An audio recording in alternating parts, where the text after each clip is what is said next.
मैं देवेंद्र तिवारी, अध्यक्ष भारतीय किसान मंच। आप किसानों के नेता हैं, किसानों का आंदोलन जारी है, उस पर आप क्या कहेंगे? नहीं, लगातार 27 दिन तक हम भी बॉर्डर पे रहे और लगातार हम किसानों के लिए ही काम करते हैं। और किसानों को लेकर सरकार और किसानों की जो तनातनी चल रही उसमें कई बैठकें भी हुई। अब इस टाइम किसानों का जो ये आंदोलन है पूरी तरह से घूम गया, अब राजनीतिक मोड़ ले लिया, इसलिए इससे मैंने किनारा कर लिया है। और मैं किसानों के लिए हमेशा लड़ाई लड़ता था और लड़ता रहूँगा।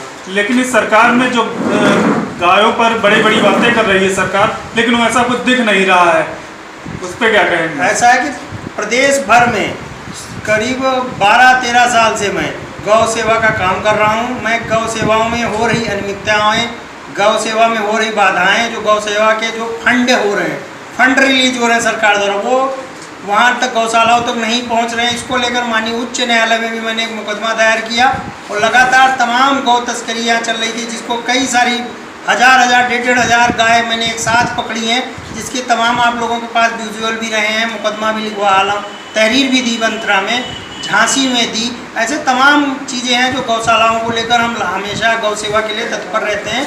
और गौशालाओं से इसलिए ज़्यादा ध्यान देने की जरूरत, इससे किसान भी बहुत बाधित होता है। अगर फसल बोई गई है, उसमें पशुओं द्वारा नुकसान हो रहा है, तो किसान डायरेक्ट इसमें किसान का भी नुकसान है।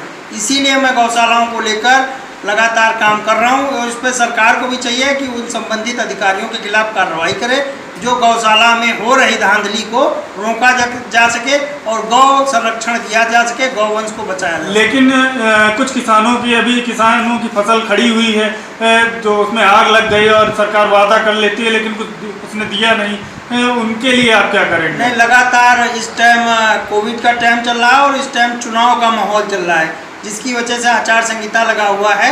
इसके लिए मैंने लगभग जिन डिस्ट्रिक्टों से मुझे सूचना मिली वहाँ जिलाध्यक्ष हमारे गए और वहाँ के संबंधित अधिकारियों से बात की गई है। जल्द से जल्द उन सभी लोगों को मुआवजा सरकार द्वारा दिलाया जाएगा। लेकिन सरकार कह तो देती है, जब तक कोई अच्छा आदमी नहीं उनके साथ चलता, उनको मिलना मुश्किल हो जाता है। नहीं, अभी तक हमने जो कहा है वो हुआ है और सरकार ने अभी तक हमारी सभी बातें मानी हैं। जो किसानों की समस्याओं को लेकर हम लोगों ने सरकार में आवाज़ उठाई, सरकार तक पहुंचाई, उस पर सरकार ने त्वरित कार्रवाई की है।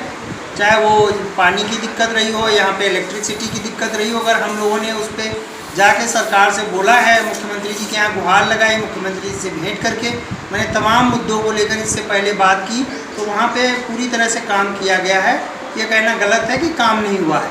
ये जो फसलें जली हैं इसको लेकर भी मैं जल्द ही 1-2 दिन के अंदर माननीय मुख्यमंत्री जी को पत्र के माध्यम से, क्योंकि कोविड चल रहा है इस टाइम, कोविड में आप स्थिति लखनऊ की समझ ही नहीं क्या है, लेकिन हम पूरी कोशिश कर रहे हैं। अभी त्रिस्तरीय पंचायत चुनाव चल रहे हैं, उस पर क्या कहेंगे आप? देखो, चुनाव ये क्षेत्रीय चुनाव होते हैं, इसमें व्यक्ति विशेष का चुनाव होता है, पार्टी का तो होता ही।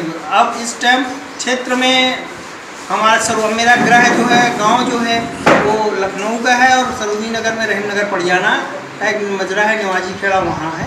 वहाँ से मैं उदित नारायण यादव जी को, 15 नंबर वार्ड से रीना चौधरी जी को और 17 नंबर वार्ड से उसको रेनू को का समर्थन मैं कर रहा हूँ। बाकी किसान मंच कई जगहों पर 200 से ऊपर उम्मीदवार अपने खुद लड़ा रही है।